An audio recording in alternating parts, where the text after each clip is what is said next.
welcome to Not Just Real Estate. I'm here with Lynsey Foster from Foster Living and myself, Rob Golfi with REMAX, the Golfi team. And we're going to talk about a lot of stuff here today. You have a lot of points. I got a lot of stuff. So we're trying to cram it in within 45 minutes to an hour. The one thing is the market, it was pretty decent for you in March, or how was that? Yeah, I think we're in a balanced market. I find I have a lot of folks who are selling and not buying, which is like affecting team numbers in general. I don't know if you see that too. Yeah, so I think, no, I do feel that we're in a balanced market. Now I've got a large team, and I was like last year in the first 4 months, we had a really good, like a big push. Yeah. And I'm like, oh, I'm thinking, I just hope I can match it. And so far, we're not that far off, like the numbers for the first part of it last year versus this year. Now, I know we'll beat the second half of the year, because the second half of last year was like a ghost town in selling real estate. So I do feel that, but March was, I felt was decent for us. I was, looking at the numbers every day, and I was just like, please, let's get these numbers up. Because I spend money marketing and advertising and everything, so I got to pay those bills. Yeah, of course. So, you've got receivables. Well, I balanced market for sure, because there's a lot of stuff. There was over 800 new pieces of inventory last week in our trading area, which is good. Yeah. But the weather, we didn't get real winter, and that's why people typically wait for the snow to melt. Then we see those numbers. Yeah. But I mean, we have a rate announcement on Wednesday. I found the buyers are still pickier than ever. I think it's because they have PTSD from the last 2 years. Because like the good stuff moves really quickly in multiple offers, but boy, does the shitty stuff sit, right? Yeah. So we'll see what they do on Wednesday. You know what? With the rate announcement, by the time people listen to this, it'll be out. It'll be out, but I don't think they're going to raise. They're just going to keep it. They're going to keep it, and I think. They say June. I don't know if they're going to drop the interest rate in June. I don't feel that because I think the market is good. If they drop the interest rates, it's going to stir the market too much. If they're going to do it, they'll do it in the summer. They're not going to do it in the spring market. And when does spring end for the government? I don't know. Like it's, like when they decide, but they're not going to do it. Well, obviously we'll find out this month in April. May, I don't think they'll do it. June, I think they'll do it in July. I don't know if they'll do it at all, because if what they're trying to do is create affordable inventory, as soon as they drop the rate, people have more money to spend. And that's the exact opposite of what the affordable housing means. But if they drop the rate and you can't buy a house right now, maybe that means your qualification opens you up. So it's tricky, but and people are used to the interest rates the way they are now. True. So it's kind of, they've acclimatized. It's embedded in them. And also, like, why doesn't the government just get rid of the stress test now? Like that stress test was just in case that this would happen with the interest rates, because we were getting interest rates at 2%, 1.5%. Okay, get rid of it. People can't afford, like, they're getting qualified based on 7-8%. And if that happens, we're super screwed. But to be honest, I thought that the stress test worked so well. I figured rather than get rid of it, if anything, they had a strong case to double down on it and make it harder, because less people are losing their houses with the new interest rate than I would have expected. And I think it's because they stress test them. But I mean, all markets are down, right? They're all down. And I mean, it's hard to tell where this is going to go, what's going to happen. But I do feel the worst is behind us. Sure. Yep. And I think, and did you see what CMHC, now there was an article in the paper saying that we're going to see numbers like 2022 in terms of like units prices being traded. No. See, this is the most interesting thing. We're one of the few markets where like our inventory price changes dramatically. Cars, gum, these things don't go by 30% over the course of the year, but real estate does. They're predicting, like they're like saying, because of the shortage of homes, because everybody's waiting for interest rates to come down, because of the immigration, they actually, like, this is the first time CMHC is saying, like, the value of the homes are going to go up. Like in the first 4 or 5 months of 2022, that was like the peak. Like if you had to climb a mountain for the peak, you were at that edge. Yeah. And then it dropped after. It's gonna climb to that level again. So anybody that's bought in 2021 or or 22. I think within less than 2 years, they're going to see that they'll start building equity up again, on their house that they bought if they overpaid for it in 2021 or 22. Well, and it'll open the door for investors too, because when we can track upward momentum, then our flippers can get back in the market. Yeah. We've got data to work off of, right? So it'll be good for the real estate adjacent types of careers that I don't know about you, but a lot of my friends and contacts and clients who were renovating houses or trying to get into property management, they wanted to own 15 doors. A lot of that has had a halt over the last 2 years. It's funny though. Right now I'm renovating 2 buildings, and I just started another one. Like, I am crazy. You're sick. You're sick in the head. Like, I'm writing checks like you would not believe, and I'm like, oh my god. And do you know what? And it's funny. I feel like, when you're in your early 20s, you do stuff that you really don't know what you're doing. You just do it, and then hope for the best, and it comes out okay after. Yes. Well, I'm renovating, and this is not just renovations of like 50,000 or 100. Like, it's like, these are whoppers. These are in the hundreds of thousands. Yeah. And I'm like, holy shit! Like, I'm fucking like, and I'm not like, I'm pretty cool, but I know it'll turn out, and it's going to turn out really good once it's done, and it's going to be very beneficial and profitable equity wise once it's done. But getting to that point, it gets worse before it gets better a million times over. And it's like, oh my god, I got to get there. But but it's fine. I'm good. I feel so confident though in my doing this, and there was a period of time where I like I'm not rolling the dice, but I'm pushing the edge of doing this. What's comfortable? Yeah. And but I feel confident and feel good, and I can't wait till these renovations are done. One building will be done probably in about 4 to 5 weeks. The other one won't be done till July, and another one, because it's a small reno, it should be done fairly quick, middle of May. And I just like, okay, go ahead, do it. Even though I'm like, okay, where am I going to get this money from? But I always end up finding the money. Don't you find that in business though? Like Scott and I always say, like, the times that we've had the most success is when we've made jumps that scared us, and you have no choice but to like work to make it up, right? You want to scare yourself into working hard. Like, go get a new car or go take on a project. I miss renovating. I could use a flip right now. That's fun. The one thing I've got, I'll tell you something. I've got an incredible assistant. Like, thank you, Lord, for me finding this person, because she's handling, like, she reads all the emails, she does everything for the contractor end of things. For the contractor, but she actually knows how I think now. And it's funny though that this person really picked up how I think. So sometimes I could be explaining something to you, and you're like, what the hell did you just say? She'll translate it and say, this is what he's trying to say. So you got a personal assistant who's also a general contractor, who's also your translator. My translator. This is perfect. Oh yeah. So anyway, so I thank the Lord, and I want to make sure this person never leaves me. Sure. So treat them well. Oh, I do. I treat her very well. And that is a given. But that's exciting. So okay, the one thing I want to talk about. What do you want to get into? You want to get into the solar eclipse? Sure, it's today, so we ought to. So this is the solar eclipse. So like, to me, I mean, if you're into astrology and all this other stuff, and you're into this moon stuff, okay, it is a big deal, I guess.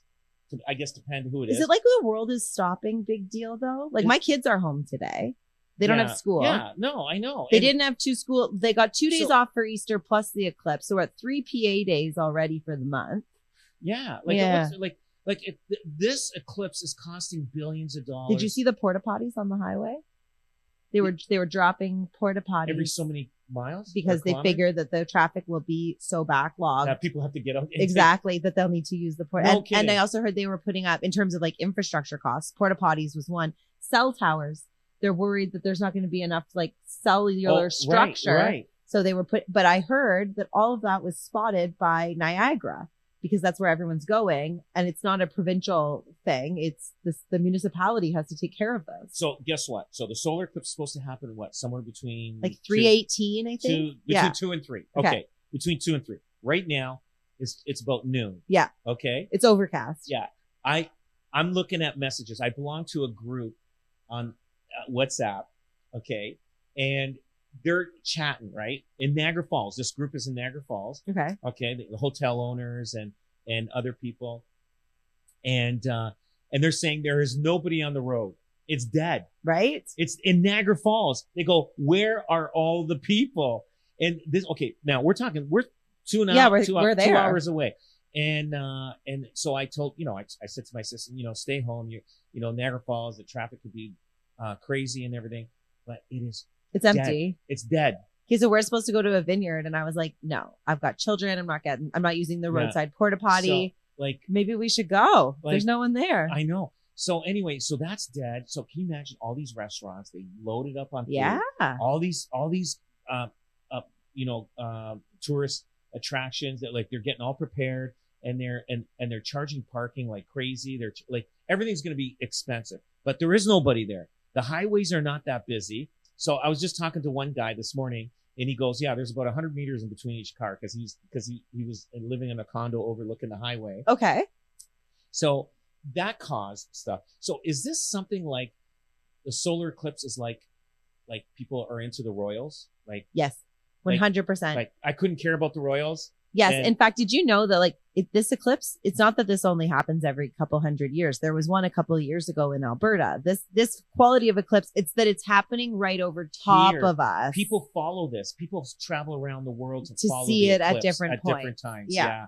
And so anyway, I just think that for Niagara Falls to publicize state of emergency. A million people, it said. A million. Well, guess what? Those million people said, I don't think so. I'm not going. Sounds scary. Yeah, I don't need I'll just watch it from my backyard. I'll go to a park. Okay. So I got schooled this weekend on the kinetics. Do you have the glasses?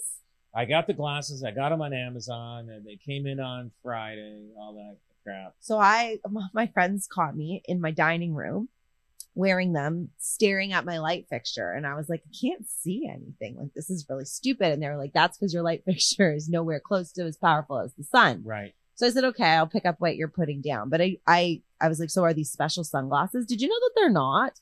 The only reason we have the glasses is because you will be staring at the sun.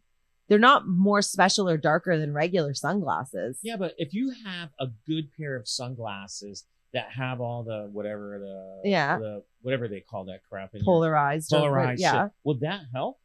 Well, yes, the whole thing is you're not wearing them because the event is happening. You're wearing them because all these idiots are looking at staring at the sun. Can I stare at the sun with my polarized sunglasses? The answer is you shouldn't do that on a regular day. Right. And so they've doubled down by providing these. They hurt too. The ones we got are made of paper. They don't sit properly. Yeah, no, I know. It's you know what? I gotta tell you something. It's gonna be bust. Yeah. Or success, and I think it's going to be a big bust. I think it's going to be a big bust for Niagara Falls. I think it's, and I think they scared scared people out. They scared me out of going for sure. I told my drivers, stay home today, so they didn't get paid. The drivers didn't get paid. Yeah, because you tell them don't do the work because we don't want to get stuck. Yeah, and then some people worked out of their houses, and it's come on, the public and the government, what are you doing? Well, there was also if it's a state of emergency, then what you do, okay, here's another little tip, just like the Tim Hortons one. Yep. Just like the Tim Hortons one I did last time. What would you do? I would say, hey, let's set everything up. Let's not fucking scare anybody. Mm-hmm. Let's just set everything up. We'll do state of emergency, but let's not tell everybody that. Is 1 million? How many people go to Niagara Falls for New Year's? There has to be 1 million people. No, when they had the concerts there was a lot of. I don't think it was 1 million people, but you can understand the hotels are filled up. A lot of them are filled up with refugees, just in case you're wondering. So it's the availability. Yeah, but the other thing is, the population of Niagara Falls is 85,000. Okay. So you times that by 10 of people going there. they're going to fill up the hotels, but then there's people that aren't going to go to the hotels. They're going to drive in that day, find a place to park and look at it, because apparently that's Niagara Falls is going to be where the longest eclipse is going to happen. You know what I mean? Because some areas it's going to be like, if you're in Woodstock, it might be only 1.5 minutes to 2 minutes, and Niagara Falls is supposed to be like 3.5 minutes of a eclipse. Scrappy. And then the highways are dead. So this is a great day to travel. Yeah, if you want to go check out Clifton Hill, today's the day. They're locked and loaded. Yeah, they should have just done it, but without announcing it. They scared the bejeezies out of everybody. Yeah, and a bite in the butt. That's it. So anyway, enough. Like, we'll find out. Like, I'll know, because I'm going to be heading home. Yeah. Going after this, and I'm going to see how the highway is. If it's busy, I'll turn around and go elsewhere. Well, I won't have a choice. I'll have to be stuck on that highway. Well, I was just saying to the production girls, it was like, we'll take the back roads. And then I was like, well, if we're saying that, everybody else says, then you're gonna be stuck on Highland with 4,000 people. I guarantee it's gonna be a big bust. It's not gonna be a big as what they thought it would be. You know, people don't want that shit today. Well, and you don't actually have to go anywhere to see it. That's the other piece, right? Like, why would you suffer through that when you could just it's in your backyard. Go the fuck outside. Yeah, that's it. Okay, what else is pissing you off, Rob? Hit me. Okay. Okay. I'm gonna see if decadent. That's not the word. How do you say it? Decadent. Decadent. Decadent. You know what? Who came up with that name? Galen. They are great cookies. I'm going to tell you. I love those cookies. Really? The crunchy ones. Yeah, they're you know, those cookies are like what do you call it? Loblaws. They're President's Choice brand. They are the best cookies. But the one thing I don't like it is because it's been years ago since I was eating these cookies, and the cookies were bigger. Now they're getting smaller. They are shrinkflation. Yeah. But why would they call that? But like, I'll tell you, I loved milk and cookies when I was growing up, and I loved milk and cookies in my 20s. I loved milk and cookies in my 30s, and I loved milk and cookies in my 40s. But I had to stop because I was eating too much milk and cookies, and I was starting to look like a big cookie boy. So you went cold turkey? I went cold turkey. But the word I can't even say it. It's decadent. Decadent. Okay, mommy, daddy, I want decadent. How does a kid say it? Decadent. Oh, so the marketing is what pisses you off. Yeah, they should using like, look at Chips Ahoy, the other one. Yeah. Look, Chips Ahoy. Like a person could say that. Can you get me those decadent cookies? Like, to say are they more expensive than Chips Ahoy's? I don't know, but they're good cookies, and they got more chocolate in them, and they taste.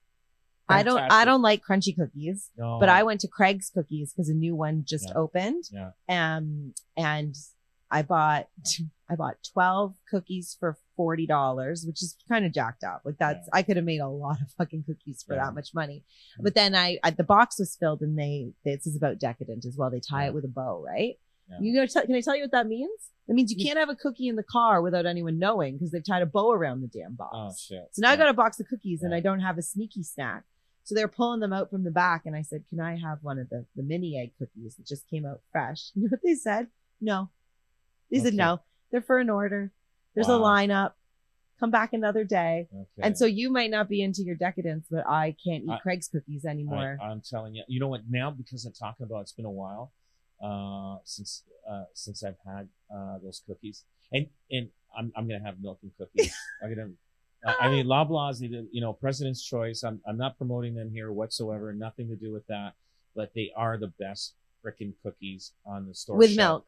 With milk, and they got a wall of them right at the checkout area. Like, as soon as you walk, and I'm looking at it, and it brings all the memories of me enjoying the milk and cookies, sitting at the table, and just I remember those cookies from childhood because they were dry. Nobody wanted them. They've been kicking that same decadent cookie for 30 years. They're the best cookies out there. Like, I'm telling you, if I had those in my house, like, I can't buy those because they wouldn't be safe.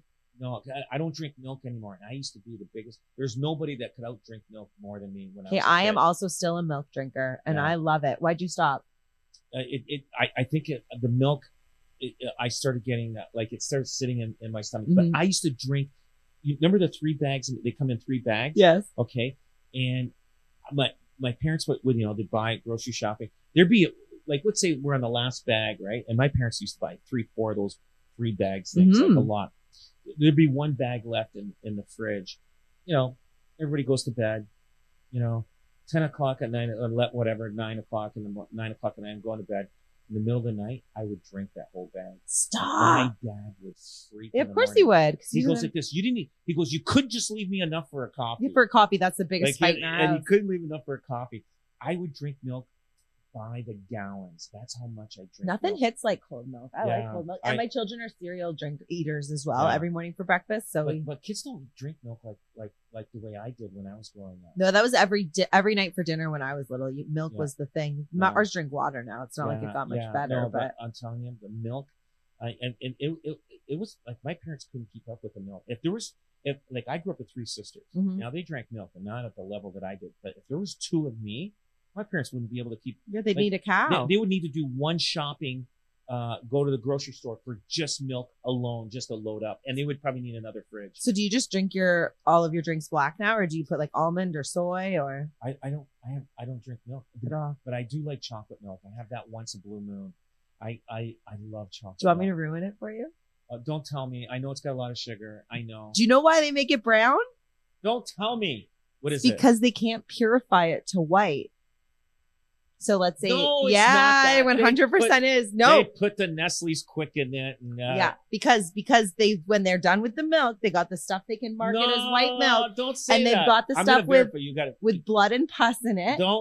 And then they put chocolate syrup in it to sell it. Look it up, man. I'm telling you. I'm gonna verify this. You're killing me. I love chocolate milk. Yeah. And I'll have one chocolate milk. I'll probably have maybe 4 or 5 chocolate milks, and I have it usually when I go to the Subway, get a sub sandwich. You have a chocolate milk with your lunch, and they have the chocolate milk. But there's good chocolate milk and not so great tasting chocolate milk, and I think it's Seal Test that I love the best. Chocolate milk, and it's the best tasting chocolate. Like chocolate milk companies, a lot of them are not that great, but Seal Test is pretty good. Again, I'm not promoting Seal Test. It is good. You're like between President's Choice, Gale and Weston, and the Cow Farmers Association of Canada. That's it. You got this on lock. Oh yeah, no, I'm very particular when it comes to certain taste of certain things. Like I remember when the Decadent came out, Decadent cookies. And if you're an American out there listening to this, it is a great cookie. You can get them on any No Frills, Superstore, Fortino's. It's just a dry ass chocolate chip cookie. Zara stores, they got the best cookies that you'll ever find. Anyway, just letting you know, not that I'm promoting any of those grocery stores again, but I'm really pushing the labels. Yeah. But yeah, no chocolate. Don't say that. I'm gonna verify this chocolate milk thing. Get your assistant to do it so you don't have to see it yourself. I'll do it. Gross. Yeah. So that's milk and cookies was a pastime I used to drink. I could drink gallons of milk a day, no problem. Good for you. That's how much. Now I gotta try to drink water. I love my Diet Coke sometimes. I love the Diet Coke. And but again, Diet Coke, I might have Diet Coke maybe once every 6 weeks and stuff like that. Oh my God, I can't live without it. In fact, I have to have one today because I have to go to dance lessons at 8 o'clock at night tonight. 8 o'clock is when I'm supposed to put my pajamas on. And I have to go and do 1 full hour of very intense cardio. But I want to tell you something interesting I learned. So you know that I'm dancing for Easter Seals, right? Mm-hmm. And I knew that Easter Seals were children who were born with disabilities, and I knew that we were raising money for this. And that's the introduction that I received. Well, I got some more information on what exactly I'm fundraising for. Listen to this. So Easter Seals has a camp. I didn't know this. I'm not familiar. And it's like summer camp, but because these kids, for the most part, are using different power tools to help get through their day, it's not like they just need educational assistance to help them enjoy their camp experience. They need systems. These people are in power chairs for the most part. So they're telling us about how much we needed to fundraise through this dancing extravaganza. And they explained how much it costs to send a kid to camp. And then they showed us pictures. Rob, can I tell you what they have built at Easter Seals Camp? So like, you know what a power chair is. If someone has no use of their legs and arms, a lot of these people have cerebral palsy. Right. They have like a ropes course up in the trees that they have built that you can drive your power chair through. so that the kids that go to summer camp get the full experience of like being on a high ropes course. You can go to Bimbrook Conservation Area and climb in the trees. They strap you on, give you a helmet. It's the whole thing. Right. They have built this to become handicap accessible, amongst a host of other things, the showers, the dining hall, the archery, the swimming, all of it. But they gave us a glimpse of this at heights. These kids are 40 feet in the air getting to do a whole tree trekking thing. No kidding. I know. Isn't that the coolest thing? See, you know what? It's great that they're doing that for people that are disabled, because I think, now, they say that when somebody, becomes disabled, they become as happy as they were before, but it takes them almost a year to accept that this is happening, and to be and to be at the state of their mind before whatever accident they had. And it's sad, because when you look at these people and you say, you know what, they don't have like the privilege that we have, sure, but they don't look at it that way after. And I don't know if I could live if I was mobile, great. But if I couldn't even use my hands, my legs, all I had was from just my neck up. I think I'd probably want to say goodbye to the world, and that's it. Because I don't want to burden anybody. That's just the way I am. I wouldn't want to burden anybody taking care of me. And because it is a lot of work, and you have to be a special person to be. Oh, it's saints work, and it's expensive. Some of these motorized chairs that people need, spend $100,000, no problem. It costs as much as the car. I don't get it.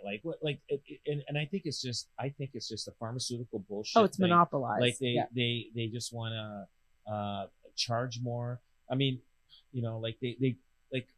I'm sure it cost really more than a car, really. Like, don't get me wrong, the technology is there. They're large pieces of equipment, but you're right. I think there's some collusion. If you can't live without it, it can cost whatever you want, right? So I will be fundraising like my life depends on it till the end of the month to see how many of these kids we can send. Seals, they've been around forever. And then I'll embarrass myself on stage in some shiny dress. So. Perfect. You have something new coming up too, a magazine? Yes. So we are working on. We do a newsletter now. You probably get one at your house. Yes, in the mail. In the mail, and we are working on doing a magazine. Okay. And it'll be probably the biggest, largest circulated real estate magazine in Canada. Wow. Yeah, we're gonna. So we're just working on the numbers on that, and I'm looking forward to it. It'll be great. Was this idea born out of getting people to keep the stuff at their house, or giving them better information? How do you brainstorm that? Yeah, it's a combination of stats and listings. It's a combination of everything. Because a lot of publications are closing up. Yep. You had Metroland close up, the weekly paper. Yeah. Then you had Homes and Land close up. Like a lot of these companies are closing up. And I'm the last guy standing on every one of these publications. And when Metroland closed up, I think I was still a full page in there, and there was a couple of maybe two other agents or something. They were just hanging in there because maybe they felt that I said, hey, Golfi's advertising. Yeah, someone's picking these up. Yeah, somebody's picking them up. But there wasn't enough income, because everything's going online now. We will probably not see a newspaper in 20 years from now.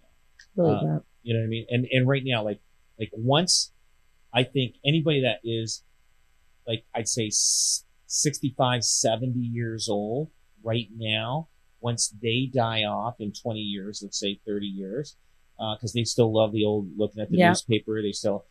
When those people die off, you will not see a newspaper. Everything's going to be looking at your phone, looking at the news on your phone, and everything else like that. Do you buy the news apps on your phone? Have you paid for subscriptions to these I do things? on my computer. I got the Hamilton Spectator. Yep. I got the Globe and Mail. Yep. And I've got the Financial Post and the Niagara Falls Review. And Niagara Falls Review, it's all the same as Niagara Falls Review, St. Catharines Standard, and the Welland Tribune. It's all the same paper. Yep. And they just all they do is just change the front cover of it, but the news is all the same in each of those papers. So if I was looking for the obituary in the Niagara Falls Review, if somebody died in St. Catharines, it'd all be in there because they do the obituaries of the whole Niagara area there. So I have the spec, but I need to get a couple more because sometimes you go to read an article and then it stopgaps you, and it's like I don't want the New York Times all the time, but I would like to read this information. So we need to dig in a little deeper. I know. It's, you know what, I the reason why I subscribe to them is because I use those articles for I do the radio show, I do the Niagara Real Estate Show and the Hamilton Real Estate Show, and I gotta have you on the one of those shows one day. I just spit some real facts. You want to talk stats that would make these people bored. Like we just, shoot the breeze. But it's a little different when I'm with those guys on the radio show. It's hard for those guys are so like conditioned and trained to go from one subject line to the next subject line so fast. It's like, hey, come on, I'm not finished here. I'm not even finished. Now I go, let me talk more about it. They reel you in. Yeah, they don't. But what I love about doing this with you is that we can go a little longer on each subject line, and our only parameters is the YouTube timeline, right? Well, no, we can go as long as you want, but it's me. It's with my ADD. That's it. It's my ADD. We were talking about I belt out when I talk. Well, yeah, okay, because if I pull my mic too close, you can't see how pretty I am. But then if I push my mic away, sometimes I sound like a little mouse, and you don't have that problem. No. And then you were explaining to me how you speak to your wife. So now you can tell everyone. So I've been married a long time. Right? How long? Over 30 years. Let's just keep it there. Okay. So I would go talk to her, and you'd figure you'd get to know somebody after 30 years how they talk, right? You figure, right? Yeah. Okay. So when I talk loud, and I talk, like your whole body talks. Yeah, but it's not yelling. Mm-hmm. Can you believe she still thinks I yell? Why are you yelling at me? I go, what are you talking about? I go, I'm not yelling. And she goes, you are yelling. And I'm like, are you kidding me? I go, this is how. This is just my voice. Background. So you know what I do now with her? When she talks to me, I say, why are you yelling? She goes, I'm not yelling. I go, yes, you are. I go, why are you yelling? And it irritates her when I do it to her. Now she's getting a feel how I feel because I don't yell. This is the way I talk. And I don't know. Like, you're just loud. You're intonating. Is it wrong? I tell my children when they ask, they tell me not to yell. Scott does it too, all three of them. And I just remind them that no one's ever yelled at them. They don't know what yelling is. This is a shout is not a yell. No, but this is how I talk. You shout. Am I shouting? Like, yes, you're just loud. You project. I project. But that's different than a yell. A yell has a passion behind it. If I'm going to yell at you. So but you talking to me now, am I hurting your feelings? No, my God, no. That's why it's a shout, not a yell. That's it. Yeah, but I'm talking loud. Yeah. But I'm not yelling. No, you're not yelling. Okay. Everybody thinks I'm yelling. No, those people don't get yelled at enough. That's why they don't know what a real yell is. Soft lives. This is it. They live soft lives. Well, and I'm always worried I'm going to sound like a mouse. So I got to mind this thing. I belted out. Like, right? Hey, what's going on? I'm just not that loud. I'm higher pitched. Yeah. So. Yeah. Me, I just, I don't know. I just got this energy that has to get out. Something extra. And talk about it and say stuff. And, that's me. So, and I'll tell you, so when I talk to people on the phone, and let's say it's like Bell Canada, and Bell Canada or whatever, and I'm having a problem, they go, why are you yelling at me? I go, I'm not yelling. I'm not yelling. I'm talking loud. But see, my loudness is the way I talk. Maybe I'm deaf. I don't know. I can't even. I think I would do better on the phone. My problem is my face. I just have no giveaway. I have no poker face. If I'm annoyed, you will know. So when we have to do face-to-face interaction, but this is it. Like I'm not going in to tell us to get a new phone. I won't walk away with anything because you'll know. But I don't think my intonation changes. But that was actually, I think you know this. I did debating for years and years. I started like in early high school. I did it all through university, and like you would stand up there with a partner, sometimes by yourself, and you would literally argue things. And sometimes they'd be like politically motivated. Sometimes they'd be so dumb. I remember there was a championship round about we should start formatting unsafe playgrounds so that we can like Darwin the shit out of fat kids. And like, you now need to stand up for 45 minutes. And I was in university. I don't have children. I have very little world experience. And you would need to come up with 45 minutes of arguments to present about why on 5 minutes notice we should start building unsafe playgrounds. But we used to have to practice intonation, and you'd have to stand up there. And if you got caught yelling at debate, you'd be in trouble. It needs to be, you couldn't even hold a pen, right? It's supposed to be like 200-year-old, like going through these, and you're just supposed to stand up and speak. So I think that might have changed my intonation. Yeah, no, for me, you know what? For if somebody comes up to me and starts yelling, and I'm like, get out of here. Get out of here. You know what I mean? That doesn't happen often, does it? No. But if somebody, let's say you or anybody I know or family or friends, somebody was attacking them verbally, you'd get right in there. I'd be right in there and telling them right off to say, you stop that, you son of a gun. Right. And I would pounce right in there. But you wouldn't have to yell. See, that's the coolest thing about stoicism and being a smarty pants. I can hurt you just as bad at this volume. Don't you start yelling at this person I know, because I will beat you up on words like you would not believe. This is it. I can pummel you. I used to do it for fun. Like, who does that for fun? Yeah, no, I'm more of a protector, and that's when you'll hear me yell at somebody that somebody's attacking somebody that I know. Interesting. And, that's how I am. I'm very protect, but when they're yelling, I don't give a shit they're yelling at me. It's not hurting my feelings. Yeah, no, you can't hurt my feelings. Yeah. So the other day I was at a car wash. Okay. Right. So there was a lineup for the car wash to go through. You sit there and it cleans your car, and I'm going. And I calculate the car wash. It's 5 minutes for each car. Okay. Right? So I'm going, there's how many cars? That's a half an hour before I get in there. So I go in the self car wash where you do. The pressure washer. Okay. So isn't it funny how we try so hard to beat the clock on the self car wash? Okay. Cause wait, you put like $2 in. Well, now it's $4. Okay. It's $4. But you put the money in, and now you're racing to scrub it. Yeah, get it all clean. Is that with everybody? Like, you probably don't do that. Your husband does that. No, my husband doesn't do that. He drives them through the Barton Street one where they do the inside and outside. But I don't like my cars, so I don't take nice care of them because I want a new one. But have you ever gone to we'll go there, wash the car yourself, and you got the sprayer, and then you got the. Aren't you worried you're going to get left with soap on your car? That's why I rush when I go to those ones. So here's how I do it. I go, okay, I'm putting $4 in.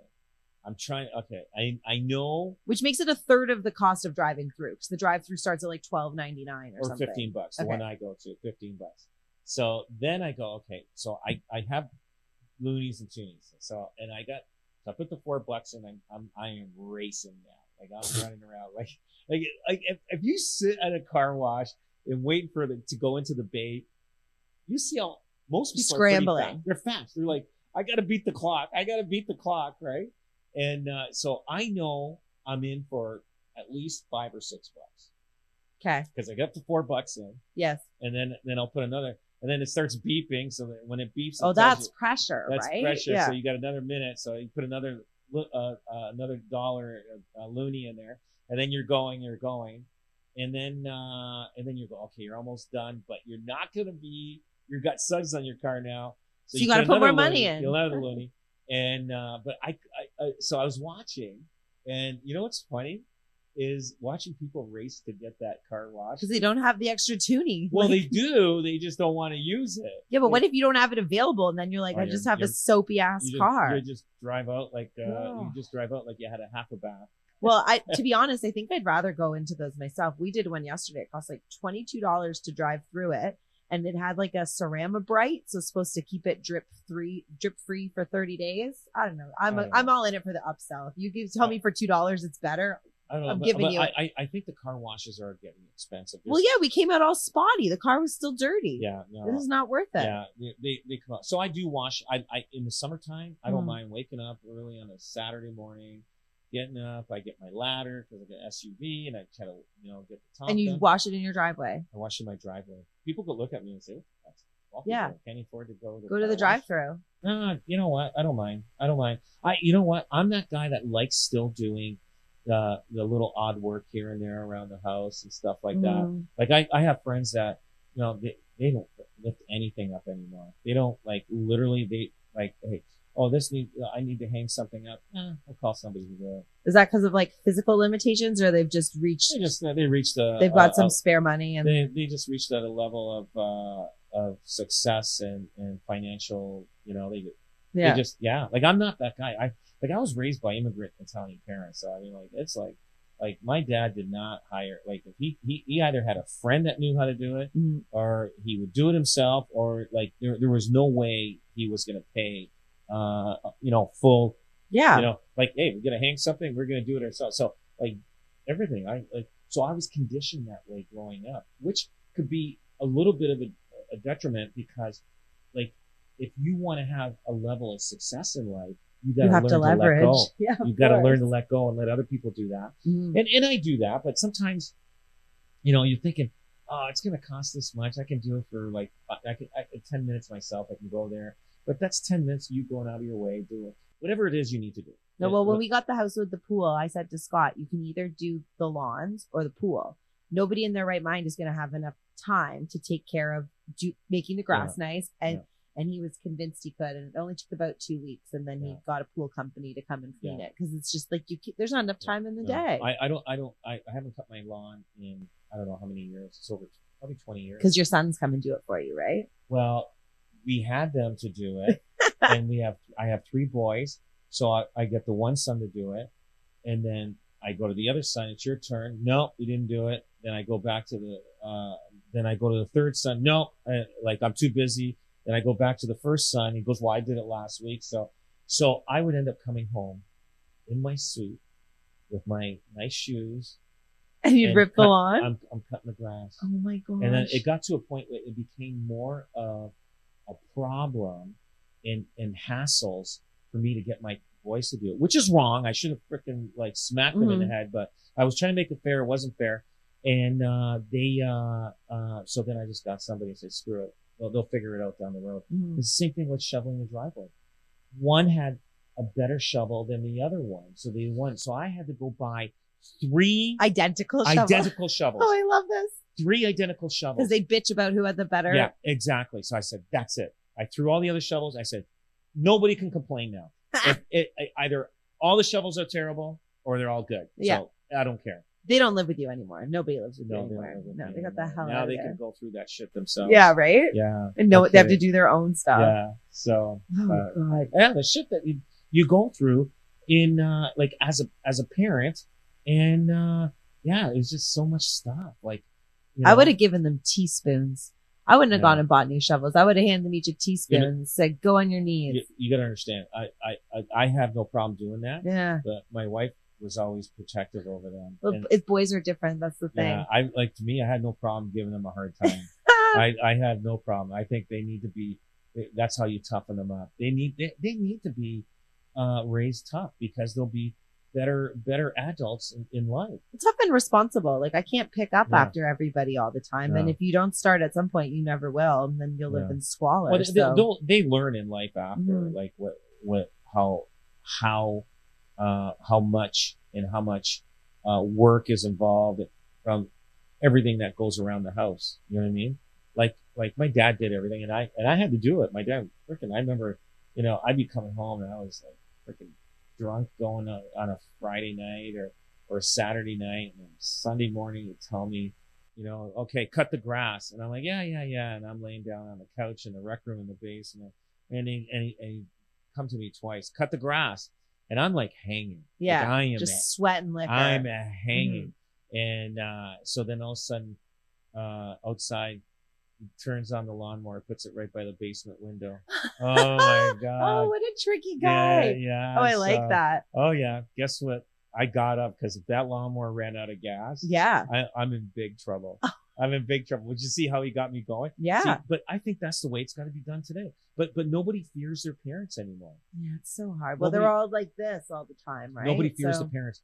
And then they threaten their parents. Yeah, if you touch me, I'm going to go to child services. I think if I was a parent and the kid said that to me, just say, here's the phone and there's the number. Call them, because I don't need you anymore.